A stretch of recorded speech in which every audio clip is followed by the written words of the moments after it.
finally got a sponsored job after 2 years finishing my master's degree in the UK. My name is Ganiat, and this is my realistic journey into tech as an international student in the UK who started a master's in 2023 and has just recently gotten a sponsored job. Let's get into it. Hello and welcome back to my YouTube channel. If this is your first time here, we talk about work, travel and lifestyle because we're working to fund our travel goals and our lifestyle. Anyways, let's get into it. Today I'm going to be talking about how I transitioned into tech and how I managed to get my job as an international student in the UK. Sponsored job too. Let's get right into it. I know a lot of you are here for the most current job that I just got as a product manager, which is sponsoring me in the UK. However, the story is going to be very incomplete if I don't start from how I actually transitioned into tech, how I built up my skills, and how I got my career to the state that it is. So we have to play it back from the beginning, okay? Flashback. Let's set the scene. It's 2018. I've just finished my undergraduate degrees as a materials and metallurgical engineer from University of Ilorin. And every time they ask me, why do you transition into tech? This is my answer.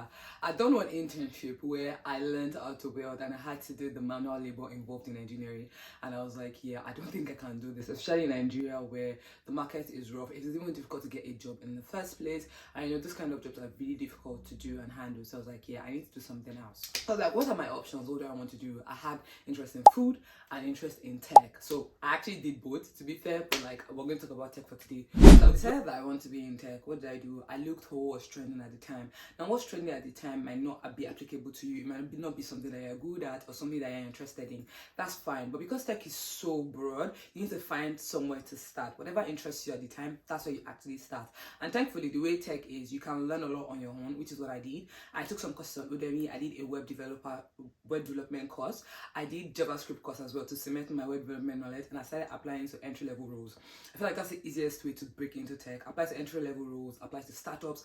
These people give you the opportunity, or internships, or like volunteering roles. They give you the opportunity to start up in tech and build your knowledge and then start going into like big companies to actually work there. So that's what I did. I applied to entry-level role, and my first job was actually as a front-end developer post NYSC. This was 2019. I spent the whole year doing NYSC from 2018 to 2019, doing as much courses as I could, building projects and actually showing it off on Twitter. Just people knew that I was developing stuff and people give me feedback on what to do. I know if people look at my Twitter right now, they will not see all of those tweets because it's so far down, but that's how I actually started.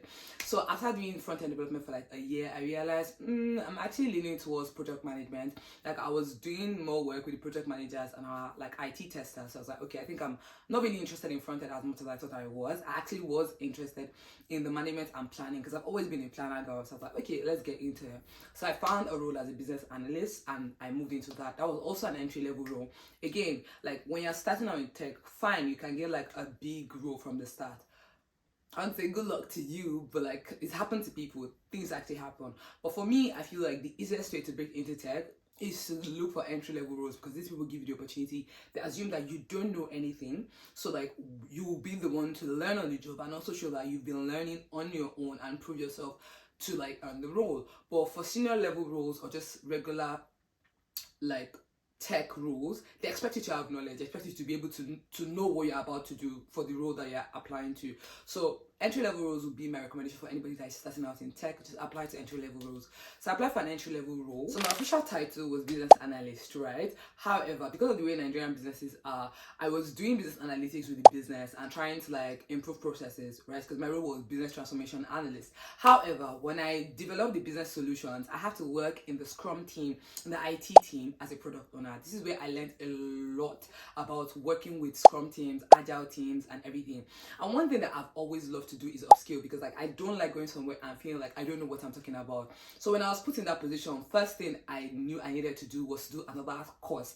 Like the courses, the certifications really don't matter in tech. Some of them do depending on the career path that you're choosing. However, for me, I believe it's better you know what you're talking about in first place. So I did the Google Project Management course. I'm sure everybody has seen this, but it's such an amazing course to do, especially if you're doing project management or product management or anything managerial in tech or IT. It's best for you to do it on Coursera. I did it and I learned a lot about Agile and working with Agile teams, particularly Scrum. And from there, I was able to work in the capacity of a product owner with the team and learned a lot on the job as well. So after doing this for a while, I realized, oh, I need to, because I've fully transitioned into tech now, I want to leave the country, and I also want to like cement my knowledge in like business and management analytics, because like this is what I'm doing. So I applied for a master's degree and I did business and management in University of Strathclyde. I'm always upskilling. Like if you take anything from this video, upskill, upskill, upskill. And it's not just about certifications, it's about knowing the things that you will learn so that you can show that you learn them to your recruiters. And also when you're put in the job, you're able to like deliver the things that they ask you to deliver on. Right? Things that also really helped me was whenever I'm upskilling or learning anything, I used to write about it and put it on LinkedIn or on Medium as well, just to sort of cement my knowledge. I realized that sharing it and writing, like putting a write-up together about the things that I've learned, really helped to cement my knowledge as well. I also followed a lot of people with my interests. I remember that when I was doing front-end development, I had like Unicode Developer, Hacksaw, there was so many people on Twitter at the time always tweeting about tech. They still are. And you follow these people on LinkedIn as well. You follow people and have conversation with them on the kind of jobs that you want to do, and that really helps you network and understand what they actually do in their roles, so you know if you even want to do it at all. If in case you don't even want to do it, then you know that okay, yeah, I should not bother applying to this role. So now for me now, you see that something I've been doing is like I'll try it and fail. Like you need to fail fast and move on. If a particular line of tech is not working for you, you need to be able to change. Like you are able to change it. That's the good thing about tech. It's so versatile. But it's better you specialize early on, because that's what's going to give you like an advantage. Because when you spend 2-3 years in a particular specialization, let's say you're a business analyst for 2-3 years, then you can apply for a senior business analyst role. But if you've been moving around like me, which is something that I struggle with my career right now, if you are moving around constantly, you're always at the beginning, because like you're learning. But for some, I don't mind doing that, because like I would rather do something that I'm interested in or something that I'm better at, or pretty much just upskill and do anything that interests me. But if you are really after career growth, I think specializing early on will really help your career. So I did my master's in business and management. It was a very great course, University of Strathclyde. Amazing knowledge that I learned from them. However, the UK market is a totally different ball game. I spent over 9 months job hunting to get my first job, because this job I recently got that sponsored me is actually my second job in the UK. I spent over 9 months applying to jobs and trying to get my job. I have a YouTube video on how I finally got my job. However, like the sponsorship was still not there, and even though I was in business analytics, because of the experience that I had working as a product owner in my previous role, I knew that I still really wanted to do the end-to-end life cycle of managing a product. I want to ship product to customers. I want to be able to work on products and define metrics and actually ship it and actually see the product do well. Now, product management in a lot of instances doesn't necessarily have to be with external users. A lot of products that you might work in might actually be for your internal users. That's something that I'm learning now. But one of the things that really attracted me to product management was being able to work on a product and ship it to users. That's really the area that I personally want to work on. I got my job as a BA. This role was technical business analyst at the time. So my role was to pretty much do like sort of business transformation, where I was moving the team from like from like waterfall into agile, and also creating structures around that, and also doing change management for a lot of the implementations that they have. That was sort of like my job description at the time. So I did a lot of that over the course of like a year before I moved into this new role. However, I need to preface and say that the journey into moving into my new role started as soon as I started one that I was doing before. And I know it's like, wait, what? Your job hunting took like one job application process took 1 year, but yeah, that's how grad roles are in the UK. For whatever year you are in, so you apply for a grad role for right now, is most likely going to start in the following year, June, July, August, or September. It takes a whole year. Like the recruitment process might not take a whole year. They might fast track it. However, even if you get an offer in January, chances of you starting is still September of the following year. My current role is actually like a graduate role. I feel like I've not specified that as well. And remember I mentioned about like moving about, you feel like you're always just starting. And I don't mind it, but sometimes I feel some type of way and be like, if I'd stayed as a business analyst, I might be a senior business analyst right now. But I knew that that's not what I wanted to do in the long run. So I didn't mind the change. Sometimes you have to take lateral jumps to be able to propel yourself ahead, and it's better for me to be in a role that I actually enjoy than stay as a business analyst and be doing work that I don't enjoy as much. I mean, I do enjoy business analytics. However, I knew that I wanted to make the jump, and one thing that you should hold at the back of your mind, no matter whatever decision you're making, it is your career, it is peculiar to you. If you do not feel like, if you don't feel fulfilled and you have the resources and you can move careers, you can absolutely do it. But if there's constraints, let's say money, time, and things like that, maybe job security as well, also this visa situation, especially if you're an immigrant, ultimately is your life. So make whatever changes that you want to do or whatever moves that you want to move according to how it applies to you, your specific scenario. This video is to give advice on like how I got my job. However, it might not work for you. You need to be open to the idea of that as well. Okay, enough of my let's talk about how I actually got my grad role. So the date is September 2023. I just finally got a new role in Glasgow. I was like, oh my god, it's been 9 months job hunting after my master's degree. Even with the experience that I have, the UK job market is ruthless, it doesn't care, and it is just, yeah, it's just really hard. So I had gotten a new job, but I knew that I wanted to transition into product management. One, secondly, I knew that I needed sponsorship, and one of the easiest way I would say to get sponsorship as an international student, if you've come to do your master's degree, is by getting a grad role. A grad role gets your foot in the door, you get UK experience, you get sponsorship for at least 2 or 3 years depending on the duration of your grad role, and then you can sort of like propel either in a company or whatever other company that you choose, right? So I applied for this grad role. There's like 5 stages. I've applied, and then I had to do like an online assessment. First of all, I done the online assessment. At this point, I'd applied to them before, the year before, when I finished my master's degree, and I got cut off like at the assessment level. They didn't even pick me or do anything. So I was like, okay, great, no problem.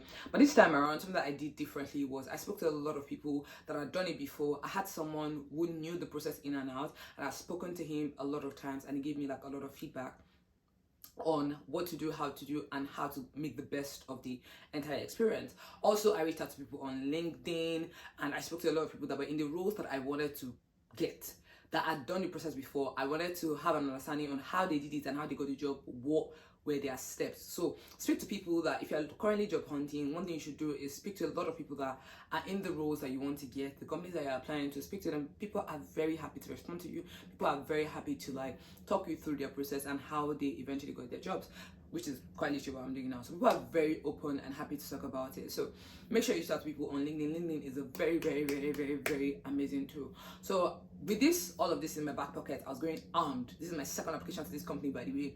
So you know, it's like November 2023, and then I get like feedback on getting to the next stage. I was like, oh my god, this is looking serious. I might have the opportunity to get like my big girl job. So let's run it. I spoke to people again on like how to do it. I don't like practice, like they give you, even in the invites they send to you, they give you like practice tests. So I'd done the practice test before I did the original one, and then come, I think, December 2023, I get feedback that January 2024. This is me 4 months into my current, like my last role, and then come January 2024, they were like, oh, we're inviting you for a technical interview. I was like, oh my days. Okay, let's do it, let's run it.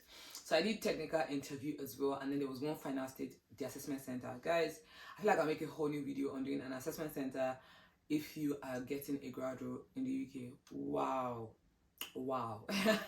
But I did an assessment center. I spoke to people. They told me sort of like, again, what to expect, but obviously it's always different because assessment centers are different for like different grad roles, different companies.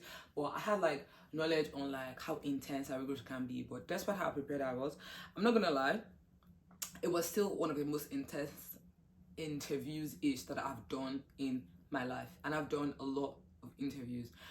Like, it wasn't even like an interview, it was just the nerves, being there in person. It was difficult, to be honest. I'm not gonna say it was easy. It was very, very, very difficult. I feel like if you're on my socials, you've seen like the story of how I did my assessment center and the things to expect. So I'd done my assessment center, and they give you feedback like a couple of weeks later, and I got the job.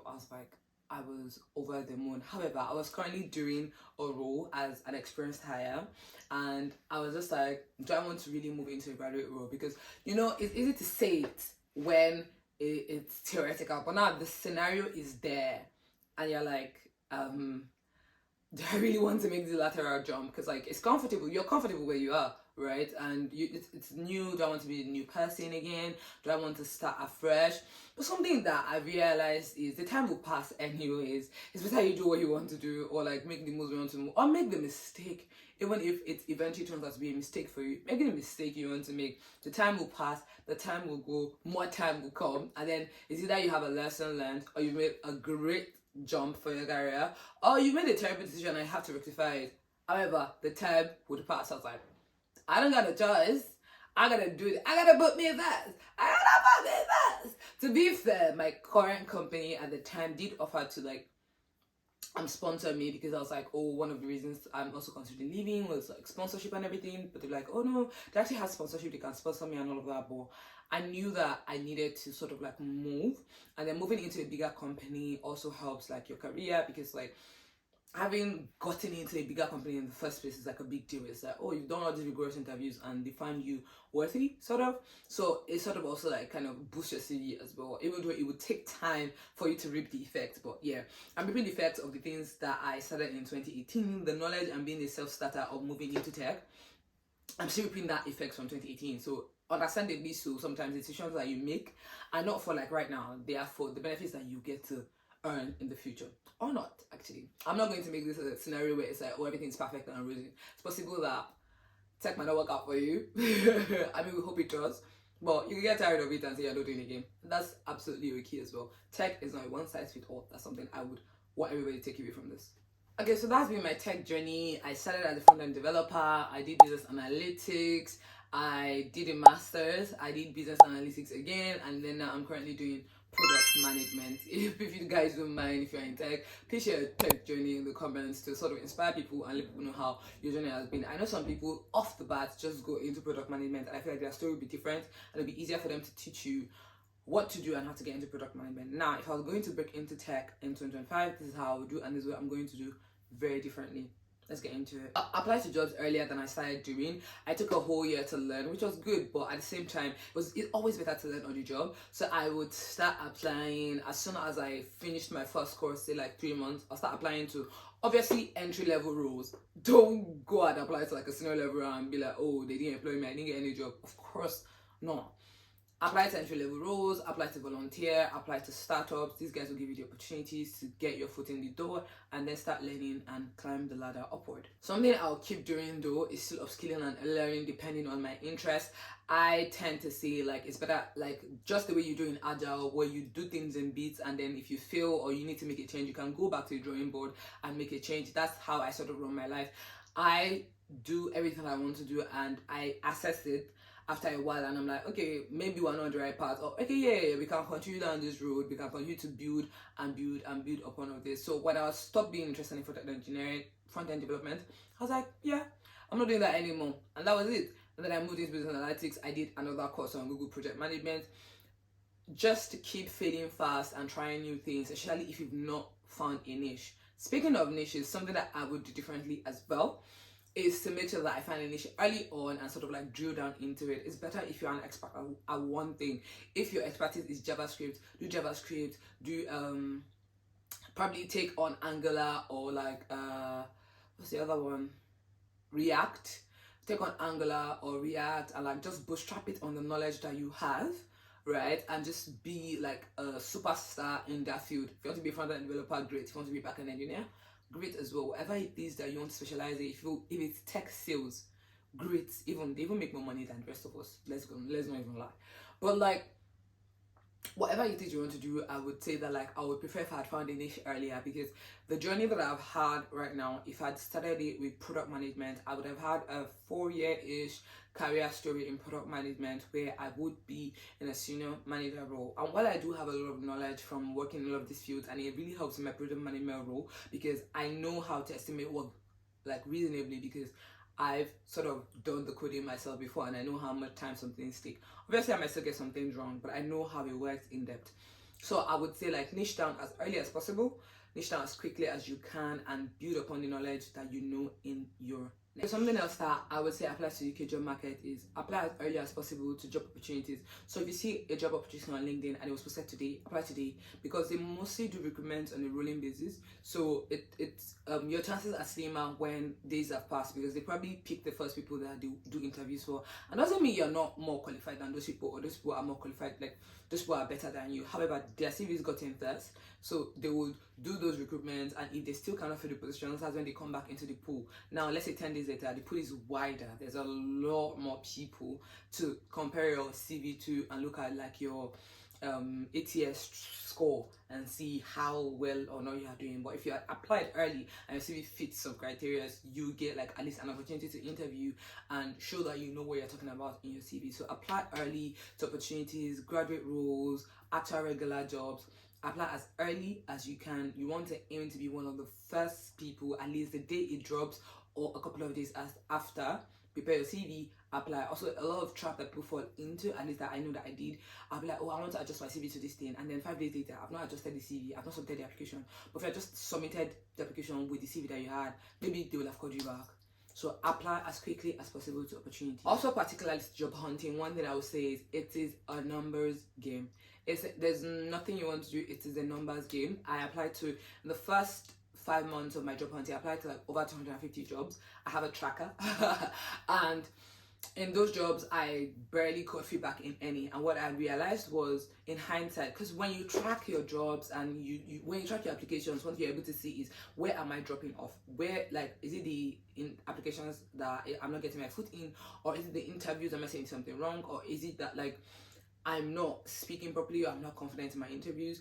These are the things you're able to decipher when you track your applications and when you increase your numbers. So apply, increase your numbers. It is a numbers game eventually. So apply as much as you can, track your applications, and you're able to see where you're dropping off. So I had to change my CV a lot of times before I finally got my foot in the door, because I just wasn't getting my foot in the door. I know the climate was also really bad. The UK job market got worse towards the time when I finished my master's degree, but still I wasn't getting my foot in the door at all. So that was something that I absolutely struggled with. So I was like, okay, you know what I'm going to do? I'm going to track this. And eventually, when I got my foot in the door, I realized that every 80% of the interviews that I did actually got offers for, but it was so clustered around the same time, because like I finally found the CV that worked. And eventually, my last job, not the product manager one, the one as a BA, I actually got to be a recruiter because my CV was actually just that good. So like, she saw my CV, I put it I think on the job board, I think Michael Page, I'll put that down in the comments below, and she saw it and then she was like, oh, you're really good. So she just kept calling me for like job opportunities that she had, and that's how I got the business analyst role as well. I have linked the video up here so you can watch that on how I finally got my job, the first one. Something that I would say as well is reaching out to a lot of people and networking. I know everybody hates networking. I do too. I'm a talkative, I talk a lot, but sometimes it just gets weird trying to get people to notice you, and you have to sort of like say your achievements, your work achievements, as to how like, so that you have like a higher ranking or something. I don't know. And also there's the vibe, like some people you might just not vibe with them, and it's just a lot. Like that's something like with my current job, I love my job and everything, and I'm working with like a lot of people. I have to I'm a product manager. I have to interact with the users, the stakeholders, the management. There's like, you're at the intersection of it all really. Even business analytics was always like that. So I'm talking to a lot of people, and we're talking with a lot of people, and you have to build good relationship with people. Your relationship people, like your people management skills is one of your top skills if you are in any people, whatever roles in tech. Your people management skills has to be top notch. So aside from people managing, you also have to sort of network, because you don't just want to be the product manager to their products and they don't know you otherwise. You want to network, you want to build actual bonds with people. So when you go for networking events, it's a bit difficult, a bit awkward, but it works. So what helps me is, sometimes I prefer to do it online. I go to LinkedIn, I look at people that have the jobs that I want to do, and then I just speak to them. I speak to them as much as possible about the things that how they got their job. Can we have like, it's called coffee chat. Can we have like a coffee chat, which is like a 15-minute chat on how you got your job, what you doing in your role, and how your company is like. Especially if you apply to the company or you're looking to apply, also ask for referrals. You'll be surprised. Also, they pay people to ask to give referrals. So if you find that somebody works at a particular company and you ask them to refer you, chances are if they refer you and you get the job, they will get paid for the referral as well. Not like paid, but they will get like a bonus or something for the fact that like, oh, they referred someone competent for the organization. So people are very, very, very, very happy to refer you. Just ask for referrals, and they even say ask and it shall be given unto you. Ask for referrals, and if you don't get it, don't take it personally. That's something else I would say. Don't take application rejections personally. I know it's very difficult to do. It was something that got me in a rut when I was applying for my job, because like I was just like, me superstar, more change career. I did.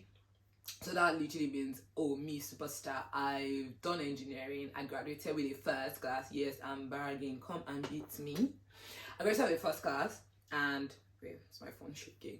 I graduated with a first class, and I switched careers, got a job with an amazing company like a bank, as techo in the bank, and then got another job, switched careers again, did my masters, finished with a distinction again, and then all of a sudden I'm spending 9 months job hunting. So I took it very personally. It hurt my soul, but I'm looking back in hindsight now, I'm like, it's not about me. The job market was shit, and I wasn't doing something right, like, and that's okay. Like, honestly, I feel like I learned a lot about failure and like handling failure better, because it's easy to talk about handling failure when you've not failed.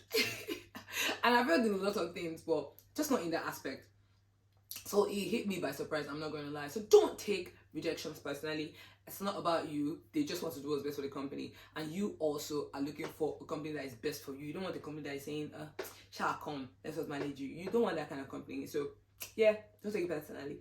So finally, before I go, I'm going to say some of the resources where I applied to jobs. There's a particular website called Otta, is now revamped to Welcome to the Jungle, and there's another LinkedIn is also another great platform. There's a lot of remote job sites. I'll put some of them in the comments, but personally I've not gotten any jobs from there, but I know that a lot of people have gotten their jobs from there. Another way that I found jobs to apply to was to just go to websites of companies that I admire and I wanted to work at, and also just look at. And remember what I said about following and talking people that are in the same field that you. I just look at some of them and where they work and just apply to job roles there. Sometimes a lot of companies don't even post their job opportunities on LinkedIn. They mostly post them on their own website, and you don't know because you're not looking. So you have to spend time also kind of trying to scout for the best opportunities that apply to you. Anyways, that's everything from me today. I'm going to drop in a lot more videos about like getting more opportunities in tech, and probably particularly to getting a graduate role in the UK, and pretty much a lot of tips on how I got my job. I'll go in depth into that. Don't forget to like and subscribe and sign up for notifications for my channel so that you get notifications when I drop new videos on everything tech, travel, and lifestyle. I'll see you guys in my next video. Bye.